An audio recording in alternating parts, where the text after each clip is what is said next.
नमस्ते सदावत्सले मातृभूमि। मैंने आपसे कहा था, अयोध्या का जब लेक्चर मैंने दिया था तब मैंने कहा था कि जो कुछ भी सूचना होगी ईमानदारी से हम उस पर बात करेंगे। अब एसआईटी की रिपोर्ट के आधार पर ट्रस्ट ने मुकदमा कर दिया है। 8 लोगों की गिरफ्तारी की बात कही जा रही है। 8 लोगों के खिलाफ मुकदमा हो गया। यानी कि जो चोरी करने वाले लोग थे या चोरी में इन्वॉल्व थे या संदिग्ध हैं, वो सबकी गिरफ्तारी हो रही है, वो ट्रस्ट से बाहर हो रहे हैं। दूसरी बात, निर्माण समिति का काम पूरा हो रहा है। निर्माण समिति के अध्यक्ष नृपेंद्र मिश्रा साहब हैं, जो 15 जुलाई को ऐसा कहते हैं कि पूरा टेक ओवर हो जाएगा। नृपेंद्र मिश्रा साहब की एक खास बात है, उस पर भी हम चर्चा करेंगे, क्योंकि वो अयोध्या, देखिए भगवान, मतलब उनका भाग्य देखिए कि जब अयोध्या में राम मंदिर पर गोलियां चली थी कारसेवकों पर, तब वो मुलायम सिंह के पर्सनल प्रिंसिपल सेक्रेटरी हुआ करते थे। यानी कि उनके आदेश से ही सब कुछ हो रहा था। जितनी हत्याएं हो रही थी नृपेंद्र मिश्रा जी के आदेशों पर हो रही थी। उसका उन्होंने वो भी दिया है, मतलब उसके लिए ऐसा कहते हैं कि जो ये पद्म विभूषण सम्मान दिया गया मुलायम सिंह जी को, उसके पीछे भी नृपेंद्र मिश्रा जी का हाथ है, क्योंकि उनको उनके वो प्रिंसिपल सेक्रेटरी हुआ करते थे और प्रिंसिपल सेक्रेटरी होने के नाते गोलियां चली थी, वही कोऑर्डिनेट कर रहे थे फोर्सेस को, और वो कोऑर्डिनेट करने के नाते गोलियां चल गई थी। तो मुलायम सिंह को पारितोषिक भी दिया गया कि भाई उनको, गोली चलवाने वाले व्यक्ति को देश में पद्म विभूषण दिया जाता है। नृपेंद्र मिश्रा साहब की एक और खास बात है कि वो जो भी सरकार बनी, वो कल्याण सिंह जी के बड़े खास हुआ करते थे, फिर मायावती जी के बहुत खास हुआ करते थे, फिर बाद में मनमोहन सिंह 2G का जब घोटाला हुआ था तो ट्राई के वही अध्यक्ष थे। 2G घोटाले के समय पर ट्राई के वो अध्यक्ष हुआ करते थे मनमोहन सिंह जी की सरकार के टाइम पर। फिर मोदी जी आए तो मोदी जी के भी वो सबसे खास व्यक्ति बने, और आज भी रिटायरमेंट के बाद भी वो मोदी जी के सबसे खास, यानी कि केंद्र सरकार के सबसे खास आईएएस बने हुए हैं। ये या तो उनकी प्रशासनिक वो मान लीजिए, या फिर उनका भाग्य मान लीजिए, या फिर ये कह लीजिए कि सभी को शीशे में उतारने में वो सफल हैं। सीईओ इस समय प्राइम मिनिस्टर आर्काइव के हैं, जहां बहुत सारे फंड आते हैं।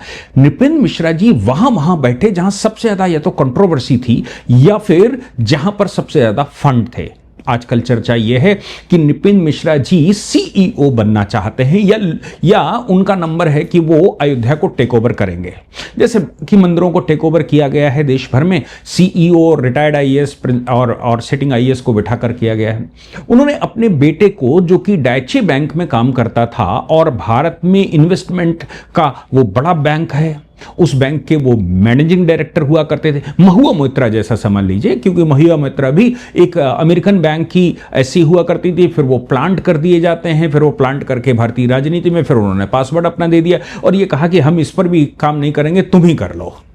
वो सारे पासवर्ड और सारी योजनाएं पता लग जाएं ताकि बैंक सही से यहां इन्वेस्टमेंट कर सके। उनके बेटे श्रावस्ती से उनको टिकट हुआ था, हार गए। लोगों ने ये कहते हुए रिजेक्ट किया, शायद ऐसा लोग कहते हैं कि भाई इन्होंने राम मंदिर पर गोलियां चलवाई थी इनके पिता ने, और इनको हम क्यों वोट देंगे। फिर वो सरकार ने उनको एमएलसी बना लिया, यानी कि उत्तर प्रदेश में वो एमएलसी बन गए। आप सोच लीजिए कि नृपेंद्र मिश्रा साहब के स्टेटमेंट लगातार सारी टीवी चैनल पर चल रहे हैं, और मैं सुन रहा था तो मुझे आश्चर्य भी हो रहा था कि वाकई में कोई व्यक्ति किस्मत का कितना धनी हो सकता है कि हर वो जगह जहां धन है, हर वो जगह जहां घोटाला है, हर वो जगह जहां हिंदुओं पर गोली चल रही है, हर वो जगह जहां पर कंट्रोवर्सी है, वहां नृपेंद्र मिश्रा साहब हैं।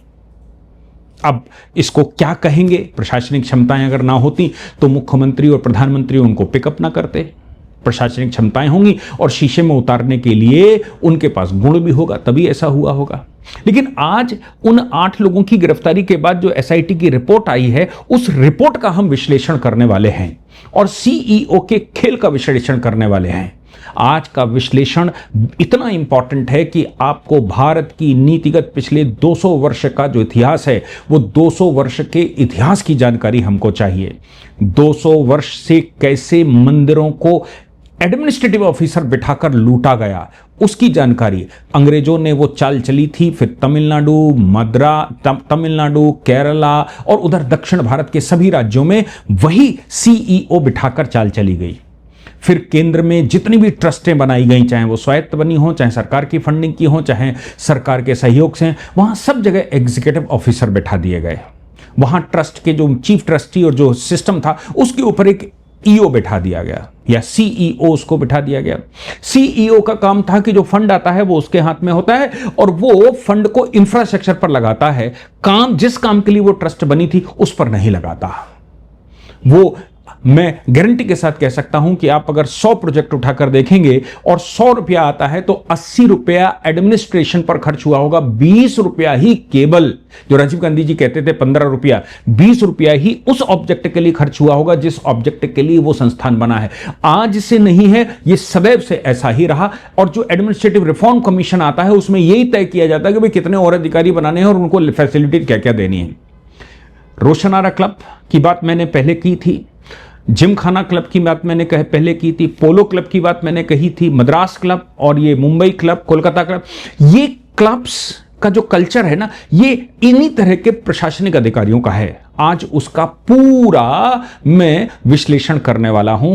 आप बड़े ध्यान से सुनिएगा कि हमारे देश में 200 साल से परंपराएं जो चली वो आज कहां तक पहुंची हैं। इस विश्लेषण को बड़े ध्यान से सुनते हैं। मेरा मानना यह है कि भारतवर्ष में जब अंग्रेज आया तो कोई शासक नहीं था उनके साथ, वो केवल एक एग्जीक्यूटिव मशीनरी थी जो भारत में अपॉइंट कर दी गई, चाहे वो गवर्नर जनरल के नाम से बैठी हो, चाहे वो वायसरॉय के नाम से बैठी हो, क्योंकि उनका 50 से ऊपर देशों पर कब्जा था और 50 से ऊपर देशों पर वो लोग